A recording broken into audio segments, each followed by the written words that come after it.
아파트 경비 한 분이 분리수거장에서 저를 이렇게 보시더니, 목사님, 정말 회개하면 다 용서받습니까?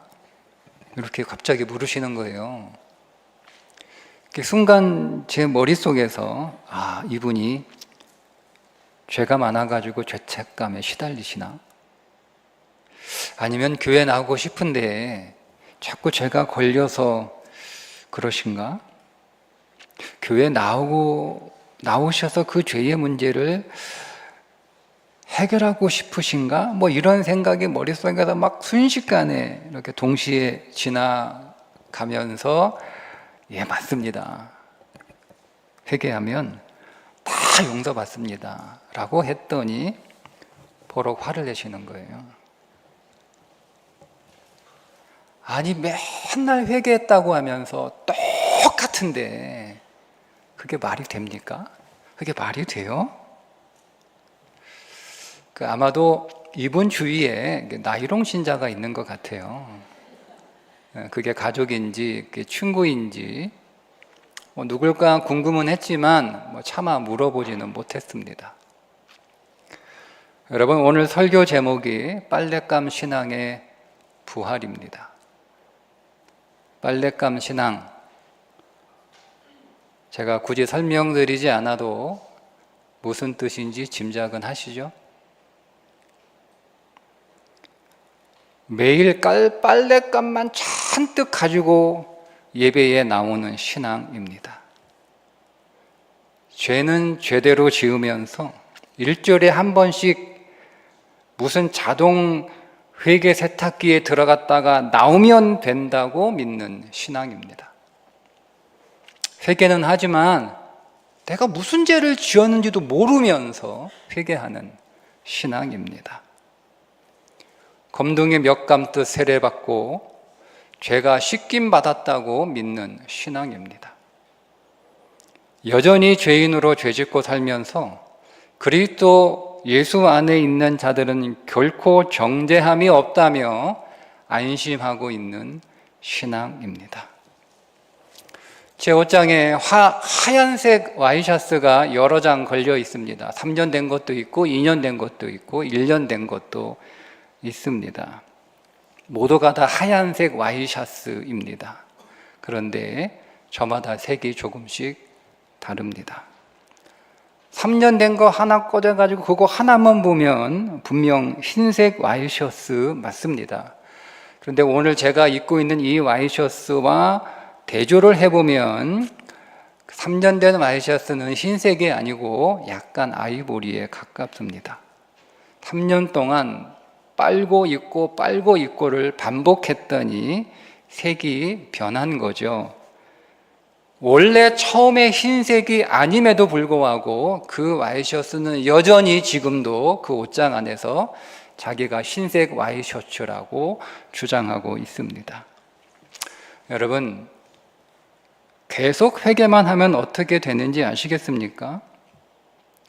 자동 회개 세탁기에 들락달락만 하면 색이 누래졌는데도 여전히 자기가 흰색인 줄 압니다.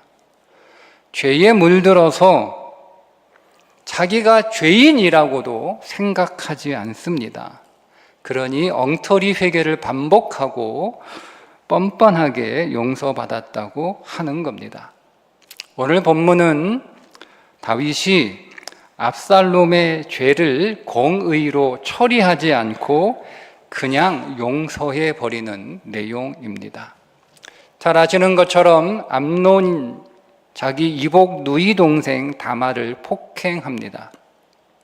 하지만 다윗은 그 사실을 알고도 아무런 조치를 취하지 않습니다. 친오빠 압살롬이 너무 화가 나고 그래서 벼르고 있다가 2년 뒤에 이복형 암논을 살해합니다. 끔찍한 형제 살해가 벌어졌습니다. 만약 다윗이 암논을 제대로 처벌했다면 이런 사달은 일어나지 않았을 것입니다. 암논을 죽인 압살롬이 외갓집으로 도망을 가죠. 그리고 요압의 중재로 압살롬은 3년 만에 다시 예루살렘으로 돌아올 수 있었습니다. 하지만 돌아오라고 불러놓고 2년 동안 역시 다윗은 압살롬에 대해 아무런 얘기도 하지 않습니다. 너무 답답한 압살롬이 요압에게 사람을 보내서 좀 만나자 계속 전가를 넣어도 요압도 묵묵부답입니다. 화가 난 압살롬이 요압의 밭에 불을 질러 버립니다. 본문 32절은 자기 밭에 압살롬이 불을 지르니까 성질이 나서 요압이 압살롬한테 따지러 왔을 때 압살롬이 요압에게 한 말이 오늘 본문 32절 말씀을 제가 다시 한번 읽어보겠습니다. 압살롬이 요압에게 대답하되 내가 일찍이 사람을 네게 보내 너를 이리로 오라고 청한 것은 내가 너를 왕께 보내어 아뢰게 하기를 어찌하여 내가 구슬에서 돌아오게 되었나이까. 이때까지 거기에 있는 것이 내게 나았으리다 하려 함이로라. 이제는 네가 나로 하여금 왕의 얼굴을 볼 수 있게 하라. 내가 만일 죄가 있으면 왕이 나를 죽이시는 것이 옳으니라 하는지라. 내가 만일 죄가 있으면, 한마디로 내가 무슨 잘못을 했냐는 거예요. 내가 무슨 죄를 졌냐는 거예요. 그 죄가 있으면 나 죽이고 없으면 이 연금 상태에서 풀어달라는 겁니다. 자기가 암논을 죽인 것은 사실이지만 자기는 다말을 폭행한 암논에 대하여 공의로운 심판을 했기 때문에 아무런 잘못이 없다는 거죠. 요압이 다윗에게 이 압살롬의 얘기를 그대로 전하니까 다윗이 압살롬을 부릅니다. 그리고 이렇게 성경이 기록하고 있습니다. 요압이 왕께 나아가서 그에게 아뢰매 왕이 압살롬을 부르니 그가 왕께 나와 그 앞에서 얼굴을 땅에 대어 그에게 절하매 왕이 압살롬과 입을 맞추니라. 다윗은요 아무 말 없어요. 아무 말도 하지 않고 그저 압살롬에게 입맞춤으로 그 모든 일을, 엄청난 일을 그 입맞춤 한 번으로 끝내버립니다. 암논 때와 마찬가지로 다윗은 압살롬의 죄에 대해 한마디 언급도 없습니다. 그냥 덮어버립니다. 이것이 공의가 없는 용서입니다. 공의가 없는 용선으로 암논이 압살롬의 손에 죽었습니다. 공의가 없는 용서로 압살롬은 반란을 일으켜 요압의 손에 죽습니다. 여러분, 공짜 용서는 없습니다. 그런데 저는 적지 않은 성도들이 공짜 용서를 받았다고 생각합니다. 성경에 공짜 용서가 있나요? 성경에 공짜 용서를 우리에게 보여준 사례가 있습니까? 있는데요, 목사님. 탕자가 공짜 용서 받은 거 아니에요? 라고 하실 수 있을 텐데 맞습니까? 여러분, 정말 탕자가 공짜 용서 받았나요? 아버지가 버젓이 살아계신데도 유산을 상속받아 나갔다가 빈털터리가 돼서 돌아온 아들을 받아준 아버지, 여러분은 그 아버지가 그저 한량 없이 마음이 너그러운 아버지로만 보입니까? 그래서인지 교회는 그런 아버지처럼 다 받아주고 다 용서해 주어야 한다고 마치 용서를 무슨 권리인 양 주장하곤 합니다. 아닙니다. 아버지는 그냥 용서해 주지 않았습니다. 누가 죽었습니까? 송아지가 죽었습니다. 아들 대신 송아지가 대신 죽었다는 것을 여러분 잊어서는 안 됩니다.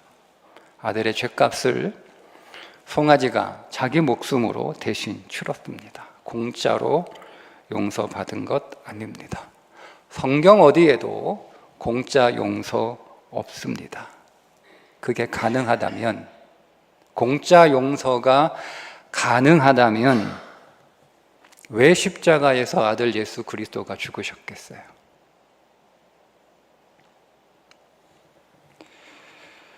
여러분, 공짜 용서가 있다면 그건 너그러운 용서가 아니고 불의한 용서입니다. 하나님의 용서가 불의할 수 없잖아요. 하나님의 용서는 언제나 그렇듯이 공의로운 용서입니다. 공의로운 용서는 반드시 죄에 대해서 책임을 져야 합니다. 그 책임을 누가 지셨어요? 우리를 살리기 위해 아들 예수 그리스도가 십자가에서 책임을 지셨던 겁니다. 공짜 은혜도 없습니다. 은혜를 어떻게 설명할까? 설명할 길이 없어서 보통 은혜를 선물이다, 공짜다, 뭐 이렇게 설명을 하곤 했습니다. 그러다 보니 어느샌가 은혜가 그야말로 공짜가 되어 버렸습니다. 구원이 싸구려가 되어 버린 거죠. 구원이라고 하는 것은 내게 10원보다 못한 것이 되었고, 천국은 내가 사는 아파트만도 못한 곳이 되어서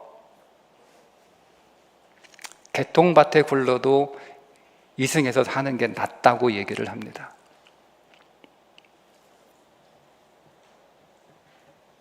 여러분, 공의 없는 용서와 은혜는 나를 더 악하게 만들어 버립니다. 그래서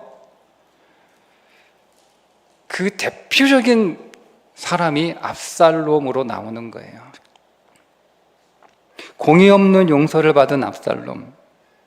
그 용서를 받았으면 뉘우치고 돌이켜야 되는데 뉘우치고 돌이키는 것이 아니라 오히려 더 악해져서 아버지를 대적하여 반란을 일으킵니다. 그러니까 잘못을 했으면 책임을 져야 되고, 그것이 아니면 최소한 무엇을 잘못했는지 분명하게 지적해줘야 되는데, 그런 거 일체 없이 그냥 무조건 다 덮어주는 것이 마치 사랑인 양 그렇게 용서를 했으나 그건 결코 사랑 아닙니다. 여러분, 십자가가 사랑이라고 말하는데 여러분도 십자가가 사랑이라고 믿습니까? 십자가가 사랑 맞습니까? 그러면 우리는 공짜로 용서받은 게 아니죠. 그러면 우리는 공짜로 구원받은 게 아니죠. 내 죄를 용서하시기 위해 말도 안 되는 값을 십자가에서 치르셨잖아요. 한번 제가 여러분에게 궁금해서 한번 여쭤봅니다. 여러분 집에 애완견 키우시면 그 애완견이 병들었을 때 그 애완견을 고치기 위해서 얼마까지 쓰실 수 있습니까? 얼마까지 쓰실 거예요? 여러분 집에 있는 강아지, 공아지 병들었으면 그 병원에 데려가서 얼마까지 쓸 수 있어요? 얼마까지? 집 한 채 정도는 기꺼이 파실 수 있나요? 세상에 그런 정신 나간 사람은 없습니다. 집이 달랑 한 채밖에 없는데 개 고양이 고치겠다고 그 한 채밖에 없는 집을 파는 사람은 없습니다. 그런데 하나님은 자기 아들을 십자가에 내놓으셨습니다. 그래서 십자가가 사랑입니다. 여러분, 내가 용서받은 게 사랑이 아니에요. 내가 구원받은 게 사랑의 본질이 아니에요. 죗값으로 무죄한 아들을 내어주신 것이 사랑의 본질입니다. 우리가 그런 사랑으로 용서를 받은 거예요. 우리가 그런 사랑으로 구원을 받은 거예요. 그렇다면 그런 사랑을 받고 구원을 받은 하나님의 백성이 죄를 지으면 하나님이 어떻게 하시겠어요? 징계는 다 받는 것이거늘 너희에게 없으면 사생자요 신아들이 아니니라. 보세요. 성경이 분명하게 말씀합니다. 공짜 은혜, 징계 없는 용서 없습니다. 그러니 말 한마디로 퉁치는 그런 용서 기대하지 마십시오. 우리는 빨랫감 같은 신앙에서 부활해야 됩니다. 말 한마디로 퉁치는 회개에서 부활해야 됩니다. 그런 회개가 여러분들을 얼마나 바꿨습니까?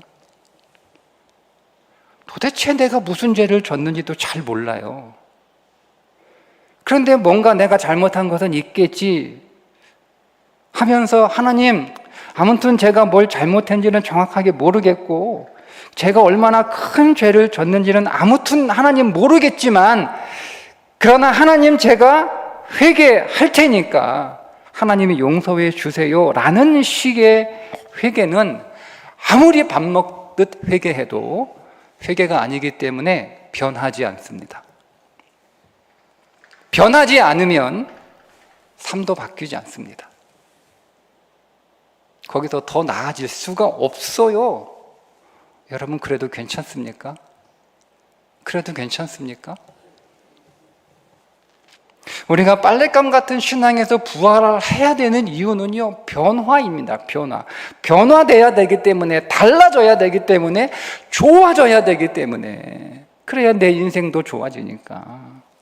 그럼 어떻게 회개해야 돼요?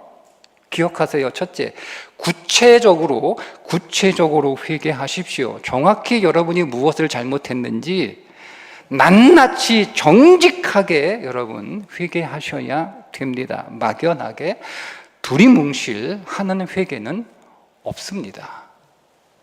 뭘 잘못했는지 모르겠으면 죄를 좀 깨닫게 해달라고 기도하십시오. 그냥 회개하라고 그러니까 뭘 잘못했는지는 모르겠고 잘못한 것도 생각도 안 나고 그러니까 아이고 지은데 모르고 지은데 이런 식으로 얼버무리지 마세요. 세 번째, 죄에 대한 징계 피하지 마십시오. 이 부분은 하나님의 주권이기 때문에 어떻게 징계하실지는 하나님만 정하시는 하나님의 고유 권한입니다. 징계하실 수도 있고 안 하실 수도 있고 크게 하실 수도 있고 작게 하실 수도 있고 하나님이 나에게 딱 맞는 것으로 분명하게 하나님이 결정하실 테니 하나님한테 그건 맡기시면 되고 징계하시면 감사하게 받고 안 하시면 감격하고 감동으로 여러분 받으시면 되는 거예요. 그렇다고 해서 내가 책임져야 할 것들이 있는데 그거 은근슬쩍 넘어가시면 안 됩니다. 내가 잘못한 것에 대해서 내가 어떤 조치를 분명히 취할 수 있는 것들이 분명히 있잖아요. 그거 당연히 여러분 책임지시고 하셔야 됩니다. 누군가에게 피해를 입혔다면 합당한 보상하셔야 되고요. 잘못했으면 진심으로 여러분 용서 구하셔야 됩니다. 내가 잘못했는데 어떤 피해를 입혔는데 나는 전혀 손해보지 않겠다.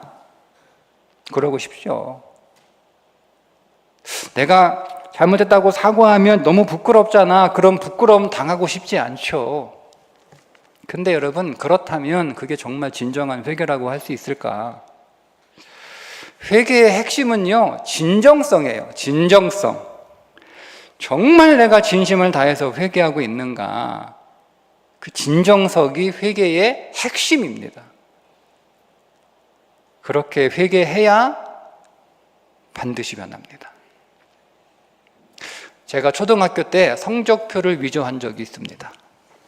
시험을 봤는데 시험을 너무 못 본 거예요. 우리 어머니 까무러치실 정도로 시험 못 봐가지고 이거 어떻게 해야 되나. 그대로 이실족구하고 갔다가 들이자니 어머니 뒤로 넘어지실 것 같고, 제가 어머니의 안위를 위해서 성적을 조작하기로 결정을 내렸습니다. 칼을 가지고, 굉장히 기술이 필요해요. 표시가 안 나게 그 위에 묻은 잉크만 깎아내야 되거든요. 잘못하면 종이 통째 깎아내니까 이게 보통 고도의 기술이 필요한 게 아니에요. 그래서 제가 하여튼 혼이 날까봐 칼로 정교하게, 숫자만 정교하게, 종이는 거의 표시 안 나게 정교하게 긁어서 점수를 위조를 했습니다. 그거 가지고 가서 보여드렸는데 어머니가 알고도 속아주셨는지 아니면 모르고 속으셨는지는 모르겠지만 다행히 잘 넘어갔습니다. 제가 다음 시험 잘 봤을까요?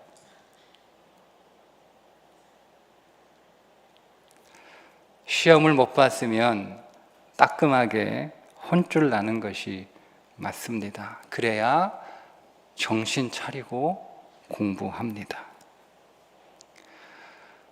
크게 혼날 줄 알았는데 어머니가 웃으시면서 이놈아 좀 열심히 하지, 다음엔 잘해, 이렇게 격려해 주시고 오히려 응원해 주실 수도 있죠. 그러면 너무 죄송하잖아요. 그리고 너무 감사하잖아요. 그래서 열심히 공부합니다. 혼쭐이 나도 공부를 더 잘하게 되는 것이 낫습니까? 아니면 순간 위기를 모면하고 여전히 똑같은 게 낫습니까? 우리는 매번, 오늘도 마찬가지, 하나님 앞에 빨랫감을 가지고 나올 수밖에 없는 사람들이죠. 빨랫감을 가지고 나오는 게 문제가 아니고요, 작년에 가져왔던 빨랫감 이번에도 똑같이 가져오는 거예요. 10년 전에 가지고 나온 빨랫감 변함없어. 매주일 10년째 똑같은 빨랫감만 가지고 나오는 게 문제라는 거예요. 빨랫감이 달라져야죠. 다른 빨랫감 가지고 나와야죠.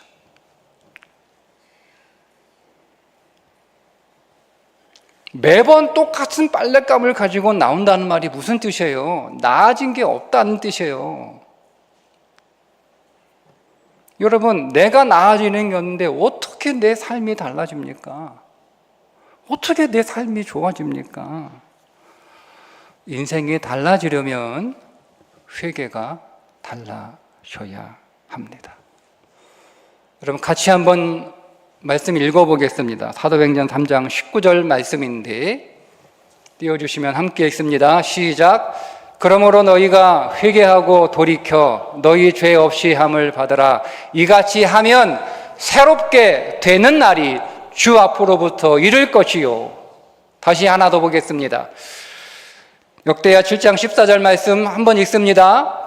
내 이름으로 일컫는 내 백성이 그들의 악한 길에서 떠나 스스로 낮추고 기도하여 내 얼굴을 찾으면 내가 하늘에서 듣고 그들의 죄를 사하고 그들의 땅을 고칠지라. 약속이에요. 그러니 여러분, 믿고 한번 진심을 담은 진정성이 있는 회개해 보십시오. 장담컨대 여러분의 인생, 여러분이 살아가는 삶의 모든 땅 하나님이 고쳐주실 것입니다. 여러분의 삶이 그렇게 고쳐져서 날마다 새롭게 되시기를 주님의 이름으로 축복합니다. 기도하겠습니다. 하나님, 회개는 하지만 무슨 죄를 지었는지도 모른 채 영혼 없는 말만 반복하는 회개 이제 끝내고 진심으로 죄를 미워하며 진심으로 하나님을 슬프게 한 것을 가슴 아파하는 진실한 믿음의 사람으로 부활하기를 원합니다. 더 정결하게, 더 신실하게 믿는 신앙으로 자라게 하여 주옵소서. 예수님의 이름으로 기도합니다. 아멘.